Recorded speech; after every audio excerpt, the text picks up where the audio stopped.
Farooq college എന്ന് പറയുന്ന മലബാറിലെ യൂണിവേഴ്സിറ്റിക്ക് സമാനമായ വലിയ നല്ല ലക്ഷ്യത്തോടുകൂടെ സ്ഥാപിക്കപ്പെട്ട ഒരു വിദ്യാഭ്യാസ സ്ഥാപനം. ആ വിദ്യാഭ്യാസ സ്ഥാപനത്തിന് വേണ്ടി ഒരു ഉദാരനായ മനുഷ്യൻ 400 ഏക്കർ വഖഫ് ചെയ്തു എന്നാണ് ആധാരത്തിൽ പറയുന്നത്. പക്ഷേ നിയമവിദഗ്ധർക്ക് പല അഭിപ്രായങ്ങളുമുണ്ട്. അത് വഖഫാണെങ്കിൽ വഖഫ് തന്നെയാണ്. ഈ വഖഫ് അല്ല എന്ന് വിചാരിക്കുക. ഒരു വിദ്യാഭ്യാസ സ്ഥാപനത്തിന് വേണ്ടി ഒരാൾ ദാനം ചെയ്ത ഒരു ഭൂമിയാണെങ്കിൽ ആ ഭൂമിയുടെ ക്രിയവിക്രയം എങ്ങനെയെന്ന് ആധാരങ്ങളിൽ എഴുതി വെച്ചാൽ അതനുസരിച്ച് നടത്തപ്പെടുക എന്നത് ഒരു നിയമത്തിന്റെ ഭാഗമാണ്.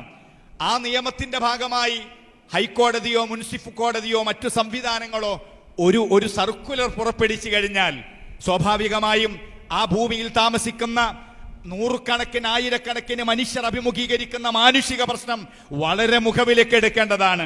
ഇതൊരു വഖഫ് ഭൂമിയും മാത്രമായി ബന്ധപ്പെട്ടതല്ല. ദേവസ്വം ഭൂമി കയ്യേറിയതിന്റെ പേരിൽ എത്രയെത്ര ആളുകളെ കുടിയൊഴിപ്പിച്ചിട്ടുണ്ട്. നേരത്തെ എത്രയെത്ര പൊതുസ്ഥാപനങ്ങളെ കുടിയൊഴിപ്പിച്ചിട്ടുണ്ട് നമ്മൾ മനസ്സിലാക്കണം. ചർച്ചിന് വേണ്ടി ദാനം ചെയ്യപ്പെട്ട ഭൂമിയിലും ഇതുപോലെ കുടിയൊഴിപ്പിക്കാൻ ഒരു സർക്കുലർ വന്നു കഴിഞ്ഞാൽ അത് വർഗീയമായി കാണേണ്ടതുണ്ടോ?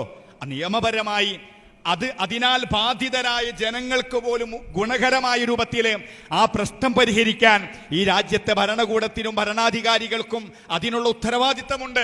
അതുകൊണ്ടാണ് മുനമ്പത്തെ വഖഫ് പ്രശ്നം ഒരിക്കലും ഒരു വർഗീയമായ ഒരു കമ്മ്യൂണൽ ക്ലാഷ് ഉണ്ടാക്കുന്ന രൂപത്തിലേക്ക് തിരിച്ചുവിടുക എന്ന് പറയുന്നത് അത് വർഗീയമായ മനസ്സുള്ളവർക്ക് മാത്രമേ സാധിക്കുകയുള്ളൂ.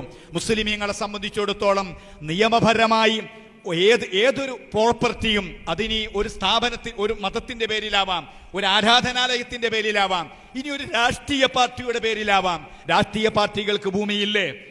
ആ എന്തിന്റെ പേരിലാവട്ടെ സഹോദരന്മാരെ, നമ്മുടെ രാജ്യത്ത് പാവപ്പെട്ട ഒരു മനുഷ്യന്റെ പേരിലുള്ള 1 ഏക്കർ ഭൂമി, ആ ഭൂമി കയ്യേറി എന്ന് വിചാരിക്കുക. ഇനി കയ്യേറേണ്ടതില്ല, അനധികൃതമായി മറ്റുള്ളവരുടെ കയ്യിലേക്ക് എത്തിച്ചേരാം. രണ്ടാണ്. അറിഞ്ഞുകൊണ്ട് മറ്റൊരുത്തന്റെ ഭൂമി കയ്യേറാം, അല്ലെങ്കിൽ അനധികൃതമായി മറ്റുള്ളവന്റെ കയ്യിലേക്ക് എത്തിച്ചേരാം. അവനിക്കറിയില്ല ഇത് അനധികൃതമാണെന്ന്. ഒരു പക്ഷേ മുനമ്പത്ത് പല ആളുകളും ആ ഭൂമി വാങ്ങിയത് സാധാ പോലെ ഭൂമി വാങ്ങിയതാവാം. ആണ് എന്ന് മനസ്സിലാകുന്നുണ്ട്. കാരണം അവിടെ ആരാണ് കുറ്റവാളികൾ? അത് വിൽപ്പന നടത്തിയവരും അത് കച്ചവടം നടത്തിയവരുമാണ്. അതുകൊണ്ടാണ് മുനമ്പത്തെ എല്ലാവരും അങ്ങനെ ആയിക്കൊള്ളണമെന്നില്ല. എന്നാലും വലിയൊരു വിഭാഗം ആളുകൾ 10, 25, 30, 40 വർഷം താമസിച്ചു കൊണ്ടിരിക്കുന്ന ഒരു ഭൂമി അത് നമ്മുടേതല്ലെന്ന് കേൾക്കുമ്പോൾ, അത് നമുക്ക് അവകാശപ്പെട്ടതല്ലെന്ന് കേൾക്കുമ്പോൾ, അത് തിരിച്ച് മറ്റുള്ളവർക്ക് കൊടുക്കണമെന്ന് കേൾക്കുമ്പോൾ ആ മനുഷ്യർ അഭിമുഖീകരിക്കുന്ന പ്രശ്നം വളരെ മാനുഷികമായൊരു പ്രശ്നമാണ്. ആ പ്രശ്നത്തിന് പരിഹാരമുണ്ടാക്കേണ്ടതുണ്ട്. അതിനി സമുദായം മുന്നിലുണ്ട്, എല്ലാവരും പറഞ്ഞുകൊണ്ടിരിക്കുന്നു. പക്ഷെ ഒരു കാര്യം നമ്മൾ മനസ്സിലാക്കണം പ്രിയപ്പെട്ട സഹോദരന്മാരെ, ഇരകൾ കുറ്റവാളികളാവുന്ന, വാദികൾ പ്രതികളാകുന്ന ഒരു വല്ലാത്ത സംസ്കാരമാണ് വഖഫിന്റെ പേരിലൊക്കെ നമ്മുടെ സമൂഹത്തിൽ നടന്നുകൊണ്ടിരിക്കുന്ന ഒരു ചർച്ച. എന്താണ് സത്യത്തിൽ വഖഫ്? അത് ഭീകരമെന്ന് പറയാൻ, അത് കിരാതമെന്ന് പറയാൻ ആർക്കാണ് സാധിക്കുക? ഞാൻ നേരത്തെ പറഞ്ഞല്ലോ, ലക്ഷോപലക്ഷം മനുഷ്യരുടെ ജീവിതത്തിന്റെ ജീവൽ പ്രശ്നങ്ങൾക്ക് നിരന്തരം പരിഹാരമായി ഉപയോഗപ്പെടുത്തുന്ന സമ്പത്താണ് ഇസ്ലാം വിഭാവനം ചെയ്ത വഖഫ് സമ്പത്ത് എന്ന് നാം മനസ്സിലാക്കണം. അതിനെ സംബന്ധിച്ച് ഇത്രയും മോശമായി ചിത്രീകരിച്ചുകൊണ്ട് മറ്റു ലാഭങ്ങൾക്ക് വേണ്ടി ഉപയോഗപ്പെടുത്തുന്നത് എത്ര കുറ്റകരമാണ്. നമ്മുടെ രാജ്യത്ത് ആർക്കവകാശപ്പെട്ട ഒരു ഭൂമിയും ഒരു പ്രോപ്പർട്ടിയും അത് അനധികൃതമായി മറ്റൊരുത്തന്റെ കയ്യിലേക്ക് എത്തിച്ചേർന്നാൽ അതിന് നിയമപരമായി എന്താണോ പരിഹാരം, ആ പരിഹാരം ഉണ്ടാവണം. അതിൽ ബാധിതരായ മനുഷ്യർക്ക് അവരുടെ മാനുഷിക പ്രശ്നം 100% അവർക്ക് ടെൻഷൻ ഇല്ലാത്ത രൂപത്തിൽ പരിഹരിക്കണം. അതേ നമുക്ക് പറയുവാനുള്ളൂ. ഒരു കാര്യം നാം മനസ്സിലാക്കണം സഹോദരന്മാരെ, 2014 നമ്മുടെ പാർലമെന്റിൽ ഒരു ബില്ല് അവതരിപ്പിക്കപ്പെട്ടിട്ടുണ്ട്. ആ ബില്ല് എങ്ങനെയാണ് അവതരിപ്പിക്കപ്പെടുന്നത്?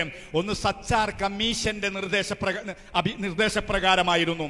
സച്ചാർ കമ്മീഷൻ മാത്രമല്ല, മറിച്ച് ജോയിന്റ് പാർലമെന്ററി സമിതിയും അഭിപ്രായപ്പെട്ടതിന്റെ അടിസ്ഥാനത്തിലാണ്.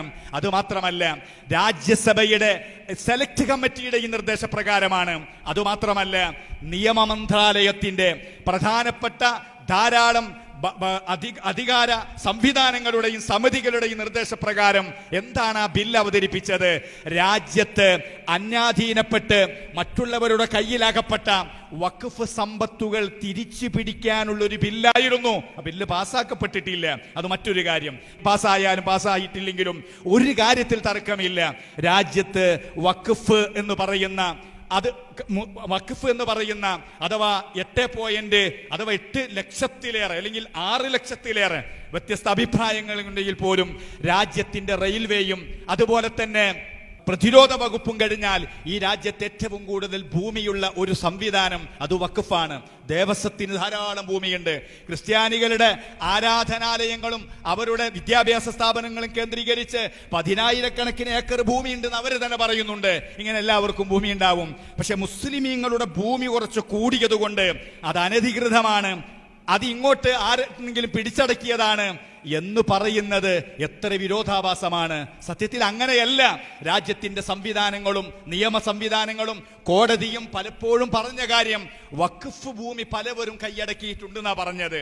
അപ്പൊ ഇരകളെ കുറ്റവാളികളാക്കുന്ന, വാദികളെ പ്രതികളാക്കുന്ന വാദവും സംവാദവും അതുപോലെ തന്നെ സംസാരവും നമ്മുടെ രാജ്യത്ത്, നമ്മുടെ സമൂഹത്തിൽ വർദ്ധിച്ചുകൊണ്ടിരിക്കുന്ന കാലത്ത് നമ്മുടെ രാജ്യത്തിന്റെ പാരമ്പര്യവും പൈതൃകവും സൗഹൃദവും കേരളത്തിലെ ജനങ്ങൾക്ക് എന്നുമുള്ള ഒരുമയും ആ ഒരുമയ്ക്ക് വിഘാതമാകുന്ന രൂപത്തില് ഇതുപോലത്തെ നിയമ പ്രശ്നങ്ങളെ, ലീഗൽ പ്രശ്നങ്ങളെ, അല്ലെങ്കിൽ കൂടിയിരുന്ന് പരിഹരിക്കാൻ പറ്റുന്ന പ്രശ്നങ്ങളെ ചർവണം നടത്തിയിട്ട് ചില ആളുകൾ ഒരു ഓട്ടയിലൂടെ കടന്നു വന്ന് ആ ഓട്ട വലുതാക്കി കമ്മ്യൂണൽ ഗ്യാപ്പ് ഉണ്ടാക്കിയിട്ട് കലക്ക് വെള്ളത്തിൽ മീൻ പിടിക്കുക എന്ന മനോഭാവത്തോടു കൂടെ പ്രവർത്തിക്കുമ്പോൾ അത് തിരിച്ചറിയാൻ ഈ രാജ്യത്തെ മുസ്ലിമീങ്ങൾക്കും ക്രിസ്ത്യാനികൾക്കും സ്നേഹനിധികളായ ഹൈന്ദവർക്കും ഈ രാജ്യത്തിന്റെ പാരമ്പര്യം നിലനിൽക്കാൻ ആഗ്രഹിക്കുന്ന ജനാധിപത്യ വിശ്വാസികൾക്കുമൊക്കെ വലിയ ബാധ്യതയുണ്ട് എന്ന് മാത്രം പറഞ്ഞ് ആഖിറു ദഅ്വാനാ അൽഹംദുലില്ലാഹി റബ്ബിൽ ആലമീൻ.